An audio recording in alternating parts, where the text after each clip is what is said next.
let's check in. I want to listen to a little bit of Doug McNamee's, and there were some really good moments in this, and some really cool, like where he talked about his family, where he talked about and what I have to remember is like we're going to see where we were asking him questions in that part of it. The other thing that you won't see here is he was kind of talking to the fans that were there about entertainment. The only thing I saw some pushback on was he was talking about how competitive he is. You got to win, but win or lose, the fans have to have a good time at the games. I didn't really, on the surface, I don't see anything wrong with that statement, but I think some people took it to the way it was unfortunately put out there by one of my friends in the media. It kind of looked kind of like, well, we're just trying to get everybody to have a good time at the games, win or lose. Let's all shake hands after the game and give each other hugs. And again, the name of the game is still about winning. Doug knows that. Doug knows that no matter how entertaining the music is or whatever they're doing. I mean, I was kind of joking, Scotty. I put it out there that I meant to ask him about bringing the live mascot back to the stadium. And I kind of was just joking about that, right? And boy, people on Twitter were like, yes, yeah, Matt, I wish you had asked him that. Like, we need to get the Bears back out there. I would like to, I'm for that. I don't think that's going to happen because PETA or somebody will get mad. Why can't we put that Longhorn? I know bears maybe are smarter than Longhorns in a lot of different ways, but why do certain animals get to be around crowds like that? That dogs are smart, but yet that collie gets to go to that loud environment at A&M. Like, why can't, if you can take a dog out there and the dog, old Smokey, the dog at Tennessee, why can't you take a nice little bear cub? It won't hurt anybody. The bears are kind of growing up. I think Indy and Bell, if I had to check right now, I bet they're sitting there. I bet they've reached how big are bears? I don't know. But what do they get to be? Like 400 or 500 pounds or something, maybe more. I bet they're at least have made it up to around 200. Okay. They're kind of at Mosley level. You'd have to keep going north on that. Okay, Scotty, let's check in. I want to listen to a little bit of Doug McNamee, and we'll jump in and I'll react to some of what you hear. Here is Doug McNamee with some of his comments at his press conference yesterday. Hey, y'all, thank you for being here. We'll open it up with just some opening statements from Doug and Linda, and then we'll take some questions. We'll handle it like we do most of our post game, where you can raise your hand, we'll call on you. All right, we didn't really need this.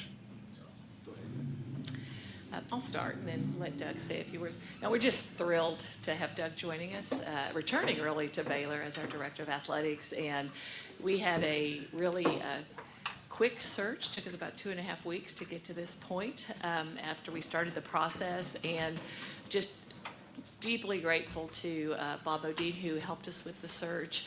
And really, we looked at a wide swath of types of candidates, from those sitting athletic directors in both Power 4 and G6 conferences, as well as some non-traditional candidates. And at the end of the day, after doing that and thinking about the current and dynamic landscape in college athletics, felt like Doug brought all the things to the table that we were looking for. He certainly had a background in athletics. He knows and loves Baylor, deeply committed to Baylor, but he brings an entrepreneurial spirit. He's done media deals, he's done corporate partnerships, he's done all kinds of brand building.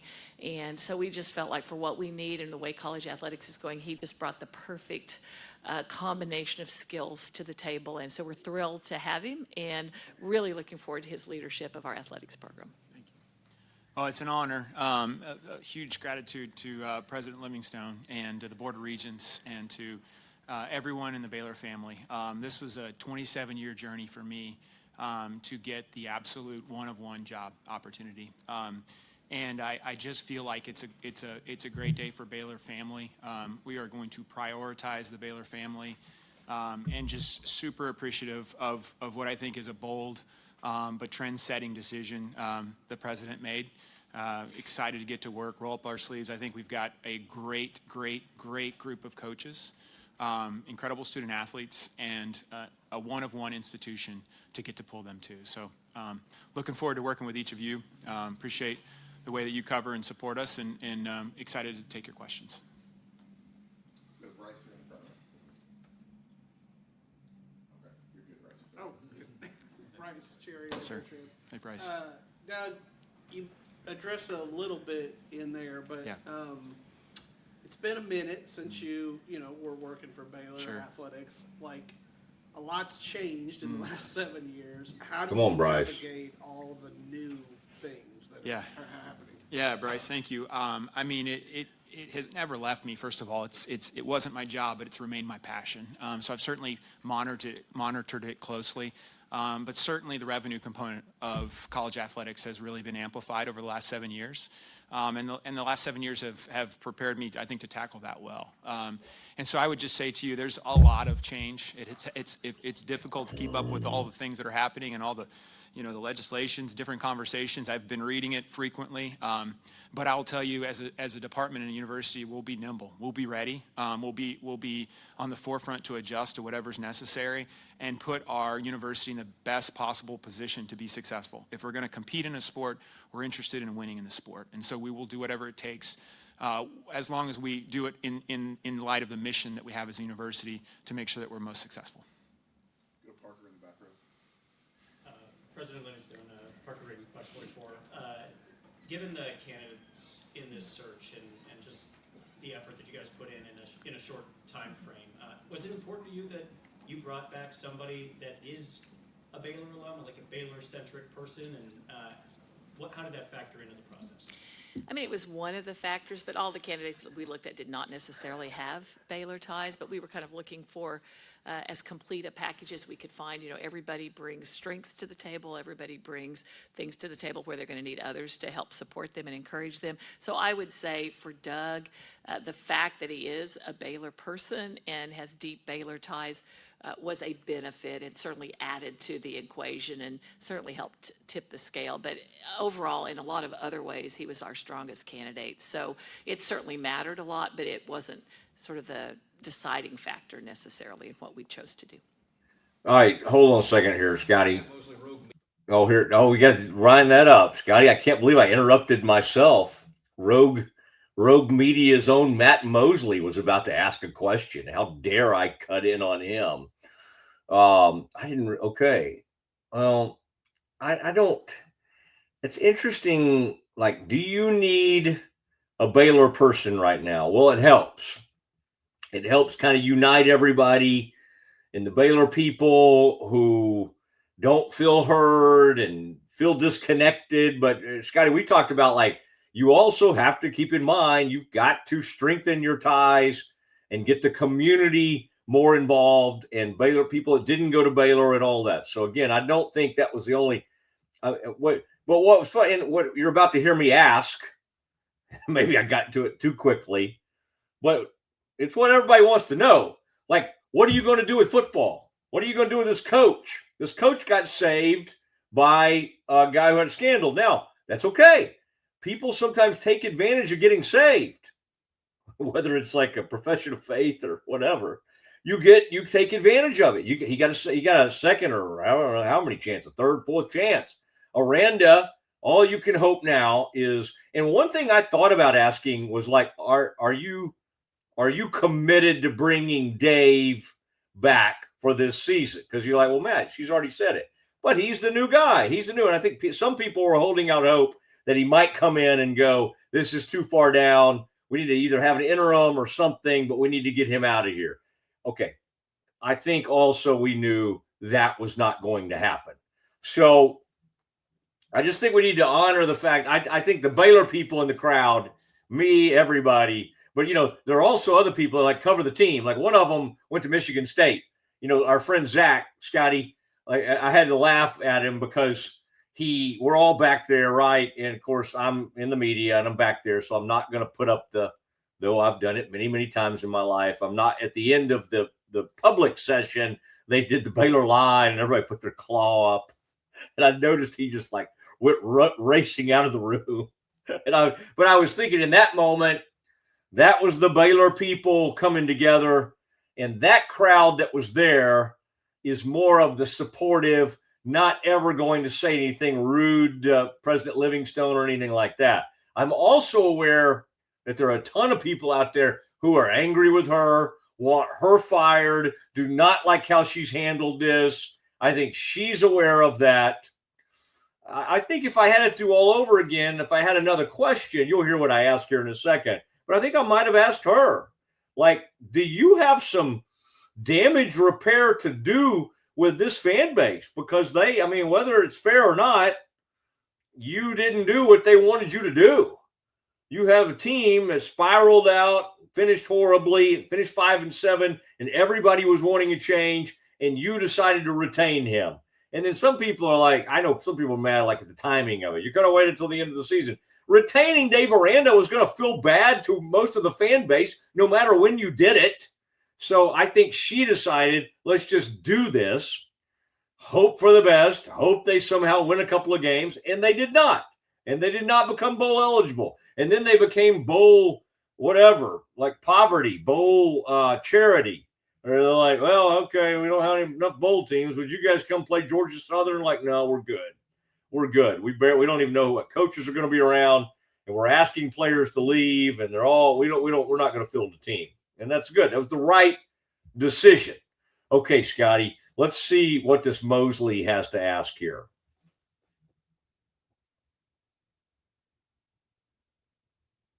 Necessary and put our university in the best possible position to be successful. In a minute since you know. Oh no, we've skipped. Necessary and put our university in the best possible, do whatever it takes, as long as we do it in light of the mission that we have as a university to make sure that we're most successful. Go Parker in the back row. President Livingston, Parker Reagan, Class 44. All right. We're trying to get, I think Scotty was probably trying to back it up a little bit so you could hear my full question. To get to pull them too. So looking forward to working with each of you. Appreciate the way that you cover and support us, and excited to take your questions. Now, this goes back to the first. It's okay, Scotty. Let me, while you work on that, let me just talk for a second. If you'll just, you're fine. No rush. Just kind of get it back to where I was going to ask that question. Sometimes it can be tough when I start and stop these things. And of course, I interrupted it right in the middle of one of my questions, which was about Dave Aranda, and he's going to talk about the football program and all of that. We'll get back to that. But the question that kind of that we accidentally got to right there, it's interesting. I think there are a lot of Baylor fans. It's not just Gary Baxter who's asking that question. What's Baylor going to do about alcohol? They're going to sell alcohol. Could they get, the revenue? So that's a catch-22 situation, because there's going to be part of, and this is not just, it'll sound like I'm saying old Baylor. This is old and new Baylor. There will be people that are like, let's stick to what Baylor really is. I mean, let TCU and SMU have beer sales and have their alcohol sales. Let's at least continue not to do that, because the truth is, all these places, even the University of Texas and Texas A&M, didn't start doing this until the past, 5 to 7 years. It's not like they've been doing it forever. Oh, you could always get a beer at a Texas game. Yeah, in the parking lot, but not in the stadium. All of this is relatively new. So I think it's probably unfair to act like Baylor's in the dark ages on this. Now, maybe Baylor is in the dark ages on some of it. So I think you have to do cost-benefit analysis. Does an extra $3 to $4 million in revenue cover or help, the situation with the negative feedback you're going to get, the blowback that you're going to get? For the most part, everybody will still come to games. It won't ruin the atmosphere if they have the alcohol. And quite honestly, knowing Baylor people, yes, people will partake, but I can't see that it's going to turn into a crazy atmosphere. Like, oh my gosh, these people are just, and if it does, they'll do what they do at other stadiums. They'll get them out of there. I mean, Texas A&M does kind of a fun thing where the police department makes fun of the drunk people. and they call them out and they go, Section 232, we just got somebody out there. Somebody was wandering around, not wearing where they were. And so we took them out of the stadium. It just provides an opportunity for the Waco PD or Baylor PD or whoever does these things to have a little fun. So we'll see. I don't have strong feelings really one way or the other. I'm in the press box. I'm not going to be having a drink of anything. You say, well, wait, the media doesn't drink. Well, sure they do. But usually most of them wait till, after they're off duty, for goodness sakes. Now, maybe in the old days they didn't. But yes. Again, I don't really think it's necessary to have it. All right. And I don't think it really honestly enhances the experience that much that people think it does. Like, do you really think people are going to drink? They're going to do it anyway. Do you really think having alcohol is going to bring an extra 10,000 fans to the games? I don't think so, but some people might. That's fine. That's fine. Scotty, are we back? Let's check in again on this news conference. Doug McNamee and President Livingstone addressing the assembled media. Probably what we chose to do. Matt Mosley, Rogue Media. Doug, congrats.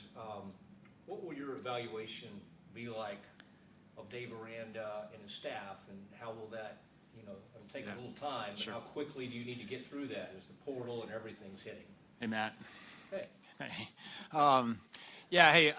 Dave and I have probably spoken 5 times in the last 36 hours. And, I told Dave, I said, first of all, I want to thank you. You brought some incredible memories and moments for me. I specifically called out that goal line stand against Oklahoma State to win the Big 12 championship. I wanted to also call out the victory in Lubbock last year where we went in there and defeated them while they were retiring Patrick Mahomes jerseys.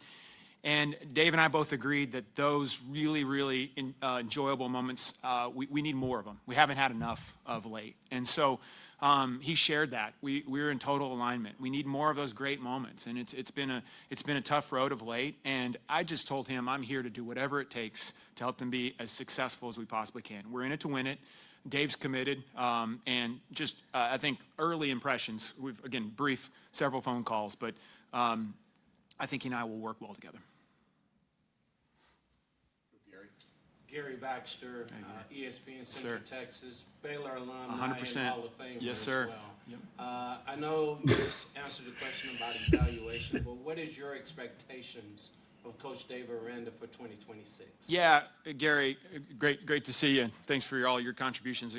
Enjoyed watching you play.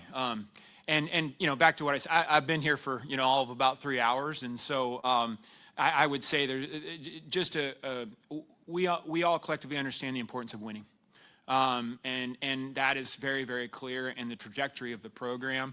I'm anxious to get over there and understand better the culture and what's working well and what needs to be improved. But I'd say at this point, it'd be premature to say anything beyond that, other than we've got to do better. We know current state is unacceptable, and we got to keep driving that bus forward, and we will. All right. For you, the NIL. All right. I think Gary's about to ask about NIL. It's funny. He said it's the last question, but then he came back and asked another one. Gary got involved in that thing. I thought that was good, Scotty, that he did go ahead and say the current state is unacceptable. He's one of those, Doug, and I've known him for years, is, really nice person. But occasionally he'll say something that's a little more biting than the way he presents it. And those words were, and I think he knew it's not like he could come out and trash Dave Aranda. I mean, he needs him to coach next season. He needs us to work the best it can. He needs to hit hard in the portal. I mean, this is going to be like a lot of these teams, not just Baylor, but this is a one-year rental team. As somebody was sharing with me, or somebody, I think Colt was writing this, was like, he viewed next year as Dave being the interim coach. It's weird to be your own interim coach, but that's kind of a decent way to put it. That's what it feels like. Now, that interim coaches can be so great. It happened at Boise State. they can somehow be retained. I think Dave Aranda, like mediocrity and trying to stay around 500 is not going to cut it. And that's why this thing next year, SMU, you got an early SMU game. You got the Auburn game in Atlanta. You got a lot of stuff happening early. And if you lost 2 out of those first 3 games, there's one in there that they're going to win for sure at home. But if you lost 2 out of those first 3 games, again, we saw Penn State fire someone early, and it didn't really help them. They didn't get ahead. They didn't really do much with their search. Like OSU, Virginia Tech, others did get ahead, were ready to fire. The minute the season stopped, they were ready to go. I mean, the next day, they had their coaches in place. That's what Baylor would have to do. And again, I don't know if they would. It doesn't feel like Baylor to throw a coach overboard in the season, but given what we've seen, I mean, if Mac had been allowed to stay and hadn't gotten involved in whatever he got involved in, I do think after that, was the Utah game, did they get blown out against Utah? I think they did. I think it would have happened then. I think there would have been an interim coach. And so Dave Aranda knows he's on borrowed time. He knows he's extremely fortunate. That doesn't mean like Dave has to go around, like he's at a funeral everywhere he goes. I mean, I get it, man. And sometimes people say, well, that's how he acts. That's how he is. He's quiet. He's a whispery guy. Listen, there are other people. You're not the only ones who think it. If you don't think that coaches around the country aren't saying the same thing, I mean, like I talk to ex-players who are coaches, and boy, they pick up on that. The thing I try to remind people of is that the players, they never give up on him, and even the recruits, and he did not cross the finish line with some of these guys. I get it. That recruiting class that we thought was so talented started coming unbuckled.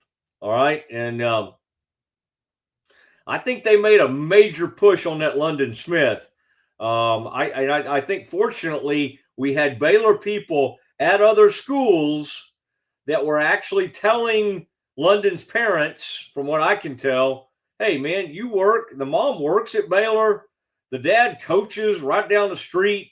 Like, at university, like, man, hang in there. Don't do this. Don't hang in there and stay in there. And he did. And I credit the family and I credit the kids. So I don't want it to be like, oh, it was outsiders that convinced him to stay with Baylor, because ultimately they have the final decision. But just know this thing could have even been worse, if you can believe it. There were people out there pulling along on this recruiting class like, let's completely undo this thing. What they did is took Baylor's 3 top players. I think so. I mean, I don't have the ratings in front of me, but Quinn's probably up there, fairly high. But 3 of Baylor's headliners, certainly their 2 best. And so they took those players. So, all right, let's see here. Scotty, we'll take a break here in a minute, but let's listen to a little bit more. This is the press conference yesterday. Linda Livingstone and Doug McNamee, Baylor's new vice president and director of athletics. It's a big deal, and we just heard you and President Livingstone speak about, revenue generation and things like that. Will you guys consider maybe selling alcohol at the stadium as part of that, helping you to create some revenue generation, as well as helping the game day experience for alumni and fans? Well, I will defer to the president of the Board of Regents as far as that decision is concerned. I will certainly provide perspective, but I want to be respectful for that specific decision. I would tell you, in general, though, every rock is going to be flipped over to evaluate if there's a revenue opportunity. I'd say that's my experience. My most recent company inherited and acquired a brand, and we did it through 2 transactions from IP standpoint, had 0 revenue, and we had to literally 2 years ago, from 0 revenue, grow that in a really innovative way. And there's all kinds of ways that we did that, and I think there's lessons that will be applied. But really, as it relates to revenue and within the college athletic department, we need to tell our story well. We need to tell what our purpose and our mission is, and we need to tell our constituency how they can come alongside and help us. And I think that's an opportunity for us to improve. You know, there's so much confusion, and I would say, you know, buzzwords around NIL and revenue. I think if we tell that story well and we show why it's important for Baylor to be successful in college athletics in this day and age, I am very confident. I've seen it happen before. We have a constituency and a fan base that will step up, and we will be able to support our teams and our student athletes at acceptable levels to be successful. Zach Smith. Zach Smith, the Waco trip. Doug, your revenue building acumen really isn't questioned. Where do you feel like you need to grow or learn in this job? Yeah, I mean, I think certainly, you know, it is a first time for me to sit in this chair. I think humility is a trait that you'll find for me to be consistently, you know, mindful of. I'm eager to get to connect with a lot of these Big 12 conference ADs. I know a handful of them. Eager to learn, ask questions. You know, I think understanding how to be most supportive to our coaches. You know, I look at our coaches as CEOs, and I've had a chance to speak to every one of them today. Fortunately have a relationship with most of them that precedes this, but had a chance to talk to each one of them. And my theme has been consistent. I want to make sure we have the best coaches in the country that are wanting to fulfill the mission of the university, and then do everything I can to support them. Get out of the way and support these guys. They are talented individuals on their own, and how can I walk alongside you and help you do your job better and support you and clear hurdles for them? So I would say, as far as the growth, it's acknowledging that's going to be a first for me, but I think the humble approach is going to be super valuable and helpful, and I'm eager to do that with each of our coaches. All right.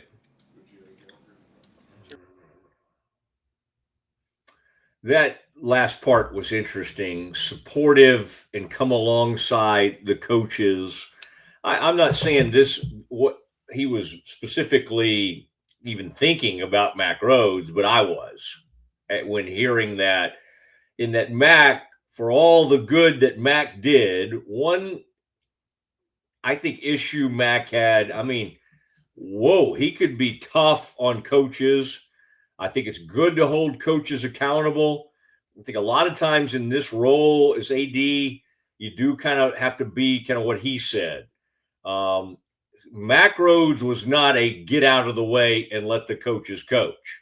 Now, there's probably a happy medium here, because Ian McCall, for all the success he had in hiring Art Briles and all the great basketball success he had with Kim and Scott, he was a humble, get out of the spotlight, let the coaches coach, and then really support them. Mac was a guy that, boy, if things didn't go right against Arizona State or things, I mean, Mac was down there on that sideline, as we all know, and he was disgusted. He was, I mean, there was one of those games this year where I reached out to him, and Baylor had lost another game, and I can't remember what they fell to. Maybe it was 4-4. And I mean, I remember I heard back from him immediately, and just the disappointment level was unbelievable. So I would say Mac, honestly, was pretty good at matching the fans' frustration and anger. But you kind of have to, in that role, rise above or get away. Not that you can't tap into that. And no, I think Doug hopefully can be a bit of a blend of Ian and Mac in that area. Certainly, Ian knew that he had this, and Scotty, I was glad you brought up Kim Mulkey. Like, I don't think Doug would have ever let that thing get to the point it got. And again, I know some people are happy she's gone and all that. I don't want to relitigate that or look back at that. Okay. I'm just saying, Mac, I think he felt like she undermined him. And by virtue of that, man, he had enough of her. And she was so polarizing within the department that, I mean, you had people that didn't get along with her in other sports. You had some people who swore by her and loved her. And so there were sort of factions that would happen. And by the end, Mac was ready to see her go. I don't know if she was ready to go.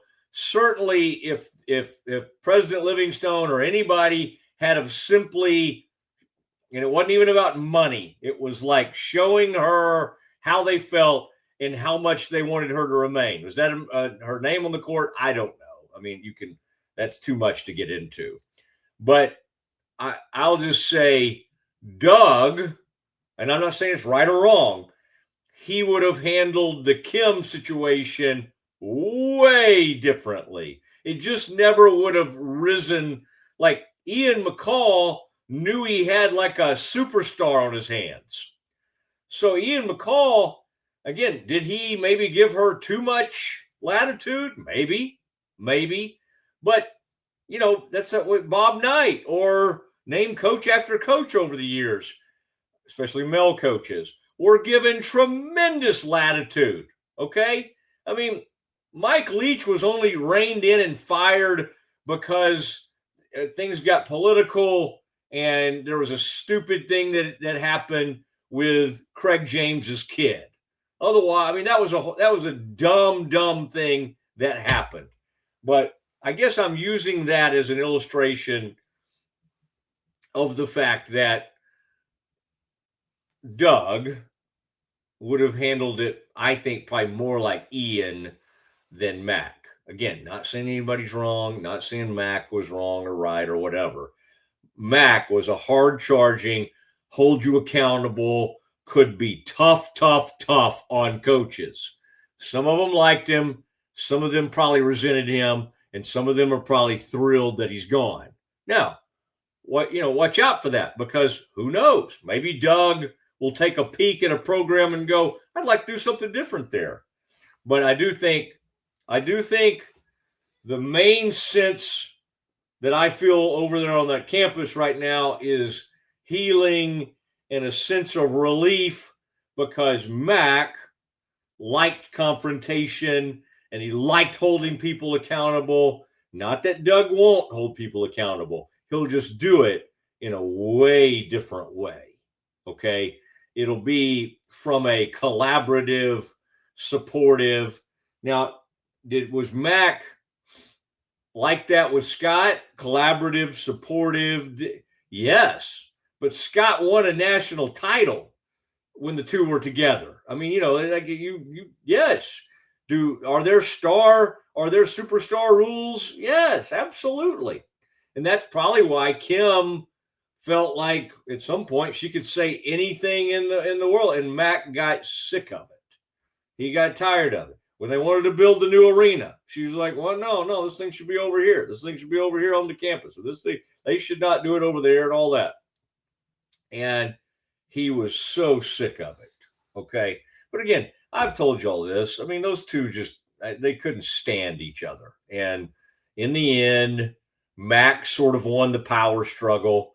And sadly, Mac now is out of a job, not because of that, completely separate of that. Unfortunately, Mac had some missteps and now finds himself out of a job. And Doug McNamee takes advantage of the opportunity of a lifetime. My thought is I'm fine if people are mad at the hire or have reasons or whatever, but he's hired now. Like, I'm kind of like, let's see what he does. Can we kind of see? Are we just going to literally just kind of sit around and make Field and Stream jokes? I mean, I'm all for the joke series. I mean, I like the jokes. But, I'd kind of like to see how he does. And if this is an outside the box hire that should be extremely interesting to us from an NIL perspective, let's see. If he saved Field and Stream, I mean, can you imagine this brand that we all grew up knowing had zero revenue? Ooh, whoa. I mean, even I could take it from like $0 to $100 in revenue, I think. There's nowhere else to go but up if you take over that deal. But apparently he got it back, and now there's like a magazine again. I don't know. I mean, heck, I might even try to go fishing with him if he's learned a bunch of stuff about the new techniques and some of the fly fishing. I could see us being out on the banks of the Brazos together, kind of talking about football, talking about some of the deals, and just fishing. I mean, it'd almost be kind of a river runs through it moment. Just two young guys out on the Brazos River doing all that stuff you do, the flies going all around. You know, the only thing that is untrue about that whole scenario is that the young part. Neither one of, although I do appreciate DK. David K made me feel great yesterday because he came up and he said, "Did you and Doug go to school together?" It's not good for Doug, but it was a nice moment for me. Okay. Doug probably is a good 8 years younger.